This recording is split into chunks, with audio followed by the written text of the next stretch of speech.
Mudan os escenarios, pero a escena é ancestral. O reencontro cos seus dun mariñeiro despois de librarse das fauces do mar. Javier Gestido foi o último en abandonar o Tafra 3 cando xa estaba prácticamente mergullado. Do que aconteceu minutos antes nada fala mellor que as imaxes gravadas desde a ponte do Right Whale, o xigante que o botou a pique. Se mira aí nas imágenes, está aí todo, o sea, non pouco podo añadir. Estábamos en maniobra de virada, estábamos parados prácticamente, virando el aparejo, moi rápido, o sea, tempo a nada. José Luis dice outro galego que ia a bordo do Tafra 3. O sea, vistes o que pasou, máis claro agua. O barco tardou 5 minutos, desde que o barco acabou de empujarnos hasta que foi a fondo 5 minutos, o sea, non nos dou tempo a nada. O naufraxio a 20 millas da costa mauritana deixou 5 tripulantes desa nacionalidade desaparecidos e outro no, na garganta da xente do mar. Nos da mucha pena la pérdida del barco, pero al final es una pérdida material, o sea, lo peor es la pérdida de las 5 personas que no, eso no se puede recuperar. Ahora nosotros, pues todos necesitamos un momento de duelo, están siendo momentos muy duros.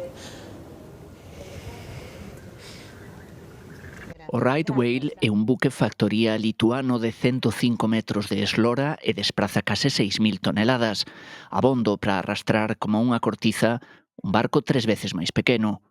Accidentes como este non son infrecuentes en caladoiros como Mauritania, o Golfo de Guinea ou a famosa milla 201, fronte ás costas argentinas. Existen determinados puntos, determinados caladoiros, donde a concentración de buques é impresionante.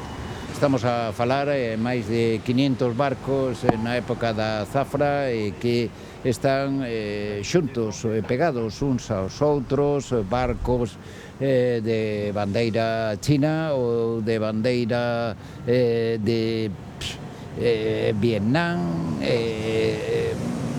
de Camboya, barcos que nin ten bandeira. No gremio din que toca revisar as normas de seguridade en caladoiros onde conviven embarcacións tan dispares. David contra Goliat, estamos a levar unha loita totalmente desigual. Barcos moi grandes, sin ningún tipo de control, que fan maniobras peligrosas incumplindo moitas veces as normas da seguridade marítima internacional. Temos que intentar fixar protocolos, colaborar con os países en vías de desenrolo para favorecer o control da navegación marítima. A seguridade das nosas tripulacións ten que estar moi por riba de calquera outra consideración. Do que pasou co Tafra 3 falarán os tribunais. O patrón e o primeiro oficial do barco lituano están detidos en Mauritania. A armadora galega cree que o caso está claro. Yo no tengo ninguna noticia de cómo está funcionando la investigación allí, ni si están detenidos, retenidos, en prisión. Lo que sí sé es que nuestros 2 patrones están aquí y eso pues es una señal de algo. Ti estás recollendo un aparello. Non somos un barco con maniobra restringida, o que ten que maniobra é el. Si non é unha imprudencia gravísima, é unha actuación premeditada. Acoso, imprudencia ou mala sorte, a lei do mar semella incapaz de conter por si só a unha competición polo beneficio demasiadas veces fora de control.